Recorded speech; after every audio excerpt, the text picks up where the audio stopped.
What's going on, everybody? Eric Lindquist at Stochastic here on the Odd Chopper channel, coming to you with another edition of Lindy's Leans, Likes, and Locks. Hit that like button, subscribe button, notification bell. Goes a long way for me on this video, goes a long way for you. That way you become a prize whenever great content is going live here at our little neck of the YouTube woods.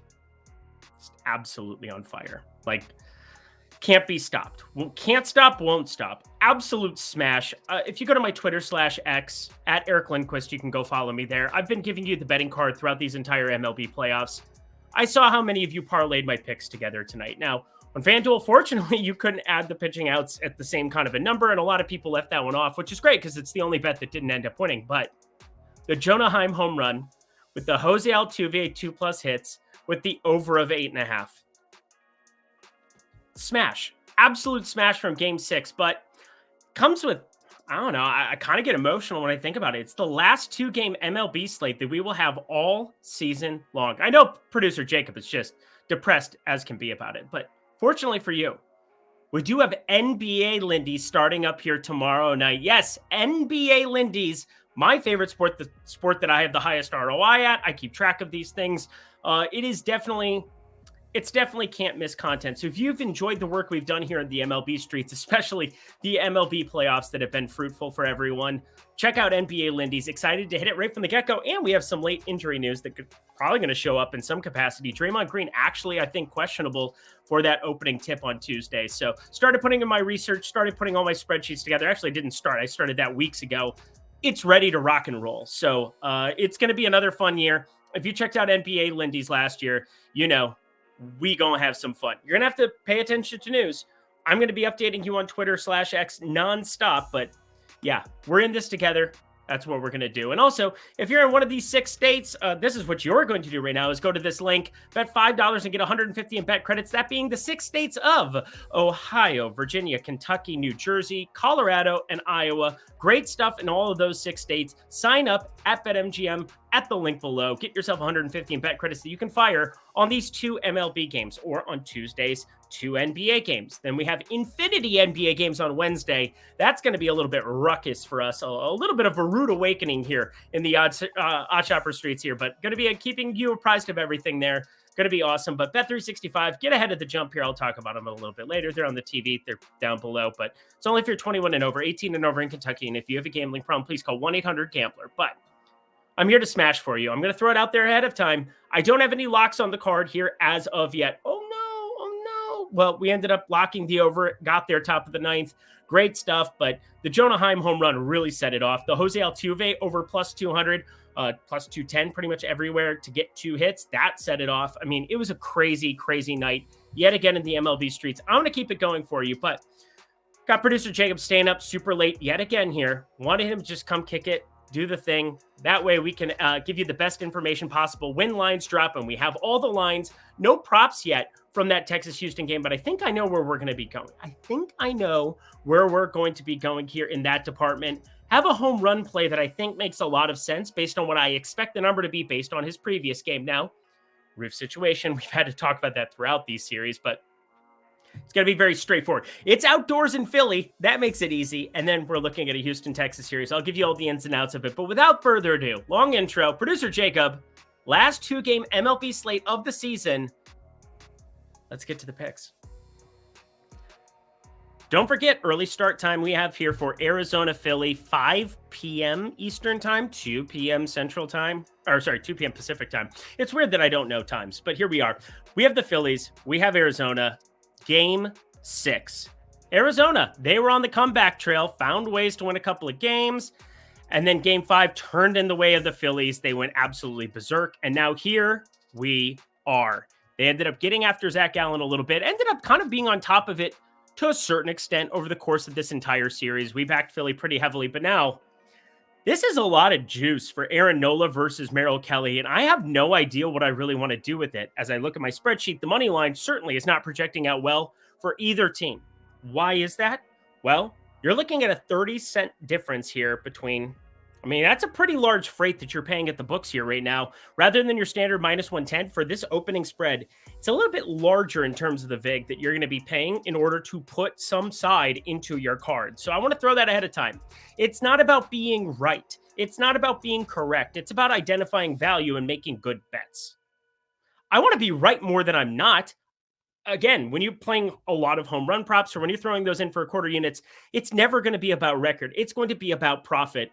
And I'm in the game of profit long term. I hope you are too. And that is why I think we stay away from the money line.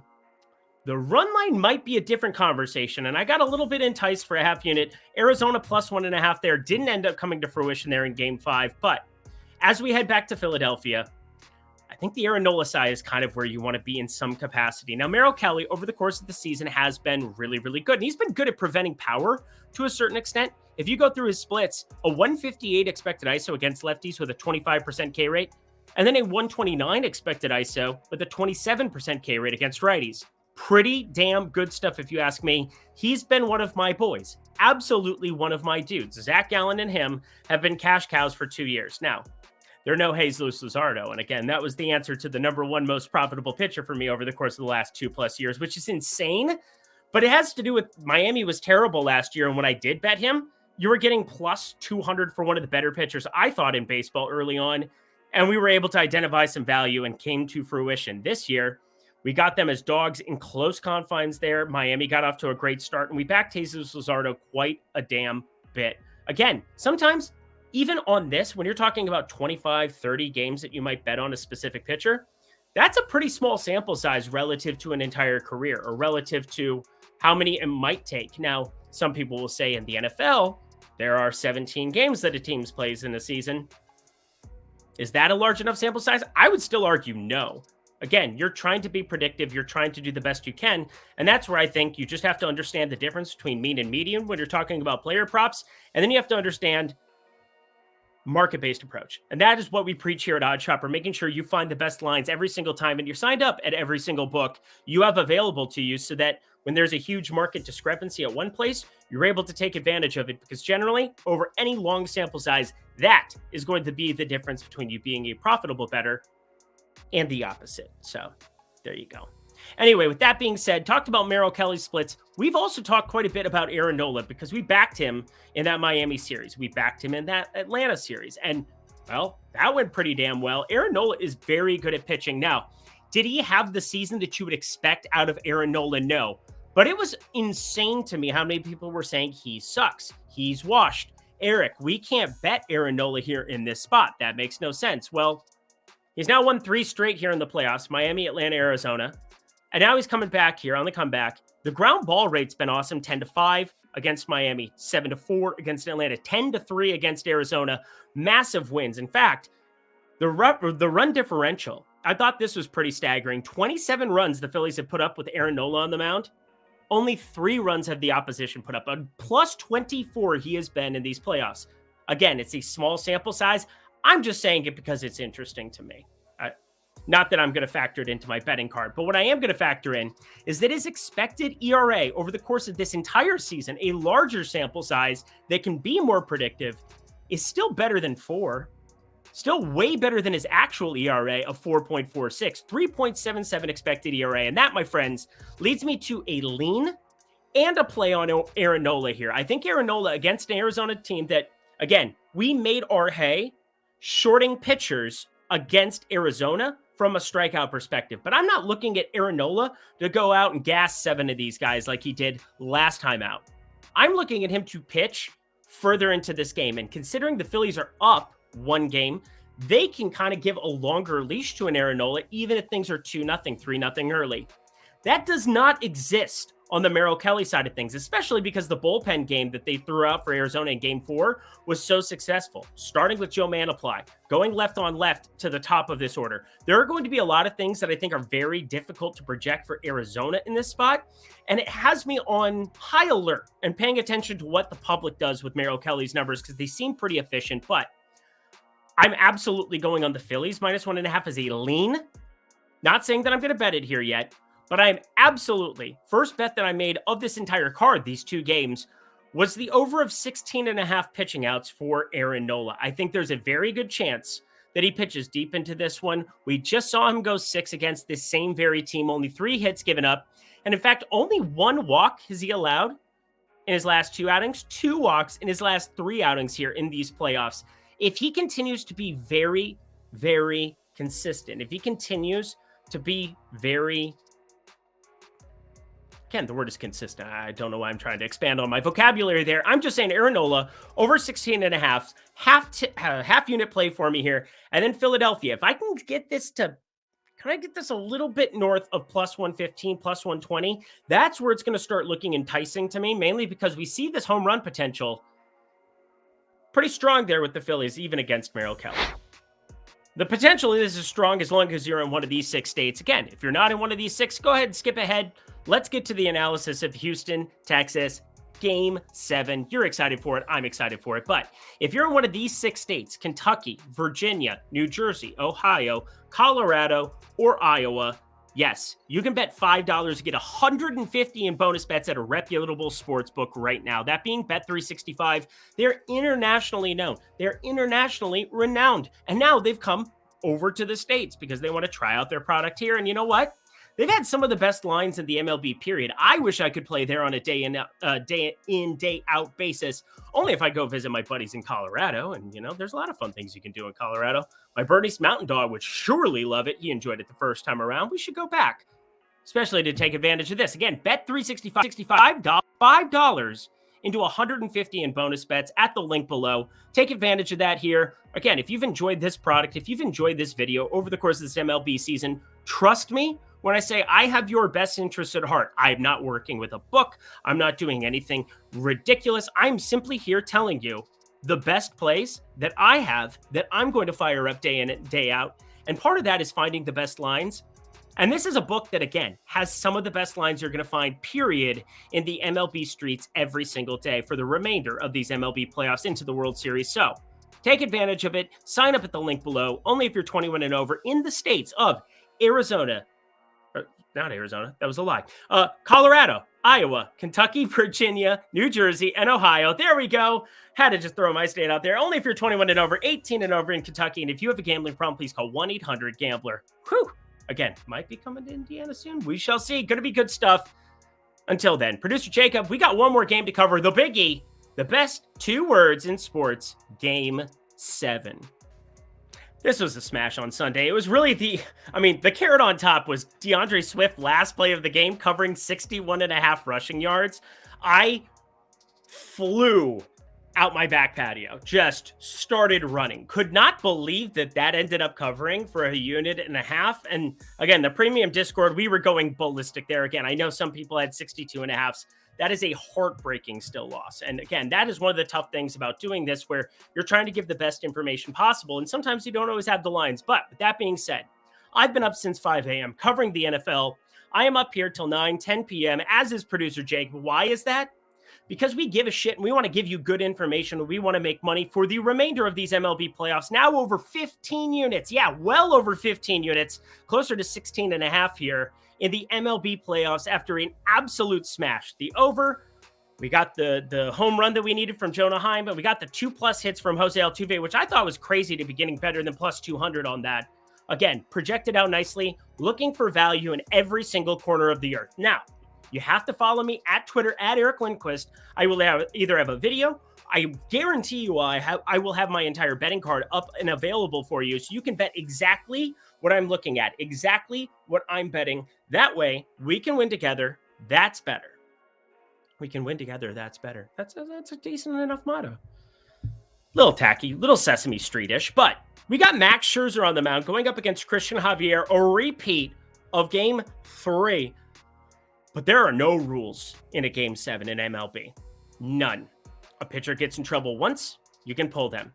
Pitcher gets in trouble twice, you could keep them out there. It is really hard to project. Now, Max Scherzer, he's obviously the guy who probably is on the shorter leash, but he's on the road this time around. He was at home last time around, only 63 pitches. I weirdly think this ballpark sets up a little bit better for him. Not in I just think there were a lot of BABIP situations because you go through his velocity from last game, and I tweeted it out when it was happening, hitting 95, 96 there on the gun repeatedly. A lot better than his average fastball velocity. He was obviously amped up, but missed locations on a couple of pitches, got a couple of these infield singles, little bloop singles that ended up turning into rallies, ended up getting the quick leash there, 63 pitches. He did go to 69, nice, pitches in his simulated game the week before, so he has potential to go 80, 85, even 90 if things are rolling. But if they are not rolling, he is getting pulled instantly. I am very curious to see where books open Max Scherzer's pitching outs and his K prop for this outing, because again, there are very different scenarios that this game plays out. There is a wide range of outcomes, and with that in mind, you got to look at the Christian Javier side, and this is where I'm a little bit surprised. I'm a little bit surprised to see this number open at plus 110 to be getting Max Scherzer against Christian Javier, because if you go on their season-long numbers, which are far more indicative of their performance for this one-game sample size we're talking about, there's no doubt Max Scherzer's been the massively better pitcher, like by drastic, ridiculous amounts. Let's talk through it. Max Scherzer, over the course of this season, 205 expected batting average, 230 for Javier, 281 xWOBA for Scherzer, 325 xWOBA for Javier, 372 expected slugging for Scherzer, 443 expected slugging for Javier. The biggies, 28% K rate for Scherzer, 23.1% for Javier, who's found some of these breaking pitches. They are falling off the map a little bit more here in the playoffs. I'm going to just throw this out there. I loved the under of 4.5 Ks from last time around, and I think we could look at running that back if they're going to have something similar in that vein. So be paying attention to it, especially with Evan Carter batting up higher in the order. You get some of these matchups. Again, Evan Carter, 32% K rate has been pretty bad, but it seems as though him being factored into the 3-hole here, we haven't really seen enough of him over the course of this entire year. Just 39 batted ball events throughout the regular season and the postseason. So, like, I don't think he's going to be as high as 32%, and it seems like the books are factoring that in as though that's going to be his baseline. I don't agree with that. So Evan Carter, on the other side of this, I think he ends up being the guy that we end up targeting in the home run streets. Now, I say this knowing that the numbers aren't out, and the numbers are a huge part of it. Plus 600, that sent me straight down the arrow towards playing him in the home run department. If it wasn't plus 600, if it was plus 450, there's no way he would have been on the card here for today. But that's part of it, is that you're shopping for the best odds. That's why it's called Odd Shopper. I think Evan Carter ends up being the plus 400 and greater guy that we want and absolutely need. Evan Carter batting third for this play to actually come to fruition. So you got to double check on it. Robbie Grossman against Framber Valdez. That's been a thing that they've done the last two, but Evan Carter has come in, pinch hit. He's the better defenseman. And also just, I mean, there's no lefties that exist in the Houston Pens, so they can put Evan Carter out there with no regard for humanity. They can keep him there. He'll be just fine. Doesn't matter if it's Matten. Doesn't matter if it's Neves. No matter who comes in these spots, Evan Carter's going to stay out there. As long as he's batting third, I'm going to be firing him up in the home run department. I think you should have that on your card. But the only thing on the card currently from this one, it's a little bit wide for my liking. Texas money line plus 110. I put a half unit on that one as well. So only one total unit put on this program here tonight. Half unit in the previous one. Aaron Nola pitching outs over 16.5. And then Texas money line for a little bit of value. You get to back Max Scherzer at a full bullpen game against the Houston Astros, who can't flip the platoon split, who can't do certain things in terms of matchups. Now, they get to avoid the Crawford box for the most part because it's only going to be righties that come out of that pen, but want you to have on high alert Evan Carter. As long as he's batting third, as long as he's better than plus 410 is actually the break-even number for me. I think it's got to be on your card for at least a quarter unit, perhaps a half unit. You will get the updated version at Eric Lindquist over on X tomorrow. Go follow me. I'll have a video for you here, considering it's Monday through Friday. I do the video version of it. Can't wait to see you there. And that does it for another edition of Lindy's Leans, Likes, and Locks. You know what to do. Go to that comment section below one more time for the Gipper, my friends. Let me know your favorite plays on the card for Monday for this 2-gamer. The very last 2-gamer we have. Every MLB Lindy's from now on will be individual games, which is wild to think about.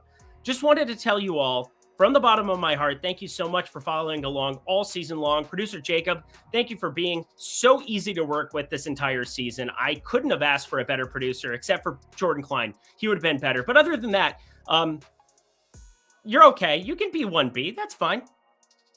Just kidding. Jordan would never do this. But anyway, Bet365, friends. Check them out at the video description box below. You get 6 states that it's available in: Kentucky, Virginia, New Jersey, Ohio, Colorado, and Iowa. Good stuff. Only if you're 21 and over, 18 and over in Kentucky. And if you have a gambling problem, please call 1-800-GAMBLER.